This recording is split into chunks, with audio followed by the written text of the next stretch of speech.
Do you love a good hash brown casserole? I do, but I also love a good crispy hash brown. Today I'm going to show you how to achieve this crispy, cheesy potato deliciousness without all the effort. Hi there! If we haven't met yet, I'm Riene, and every Thursday I bring you uncomplicated recipes for busy beginners. And if that sounds like something that you'd be interested in, go ahead and subscribe to the channel and hit the bell to get notified of new videos every Thursday. I've been making hash brown casserole in some variation for at least 20 years. So you may have seen other hash brown casserole recipes out there that use some sort of cream of something soup, whether it be cream of mushroom, cream of chicken. This recipe is super simple and does not use anything like that. It's probably stuff that you have, maybe minus the hash browns. You probably have all this other stuff on hand. So the ingredients for this version of hash brown casserole, of course, are hash browns. I've got some basic salt and pepper, half a stick of butter, a can of green chilies, some garlic powder, sour cream, and cheese. This version is super crispy and super yummy, and it can be thrown together in just a few minutes, and then you pop it in the oven and you're good to go. One of the things I think makes a big difference in getting that crispiness of your hash browns is actually using butter on the inside of your dish. So I just peel off the top little bit of my stick of butter and I'm going to just run it along the pan in here and make sure I get the sides and all of that so that that butter will get into the potatoes and make them crispy and yummy. All right, whenever the butter becomes unmanageable, just go ahead and throw it in a little dish and throw it in the microwave so it can melt and you can stir it all up with your potatoes.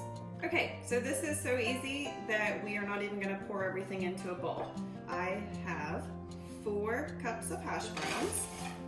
I'm gonna dump that into my buttered dish. I have 1 cup of cheese. This is just shredded, whatever this is. Colby Jack, you can use cheddar, pepper jack, whatever cheese floats your boat. So I'm going to dump that in there. I also have half a cup of sour cream.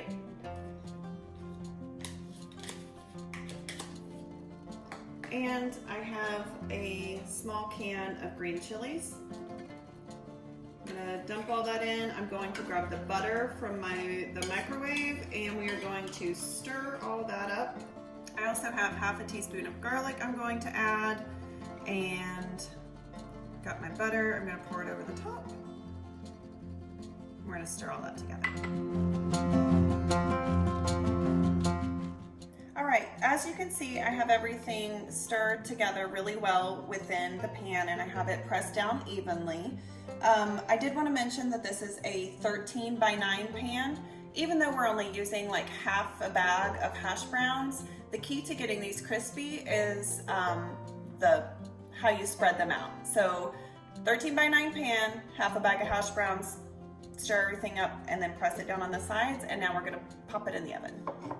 We're actually going to top these with salt and pepper because I forgot that step, and then we're gonna pop it in the oven. And a little pinch of salt. And we're gonna put in the oven at 425. It's only been about 20 minutes, but I just wanted to show you if you can hear that. It is coming along nicely. And this is what we're going for, this crispy. It's gonna be even crispier on the bottom, but once it starts to crisp up on the top, you know you are good to go. Okay, so we have pulled this out of the oven. It's all yummy, delicious, crispy. Actually, I don't know if that's the case. It's crispy. We'll see if it's yummy and delicious. Like it's not gonna be. Immediately you taste the green chilies and the kind of twang of the sour cream, crispiness of the potatoes. It's really good. That's it for this week. If you enjoyed this video, please go ahead and give me a thumbs up, subscribe to the channel, and share with your friends. Check out these other great videos, and what was that? Give me a comment. Oh, leave your name, address, and social security number in the comments below. It'll be fine.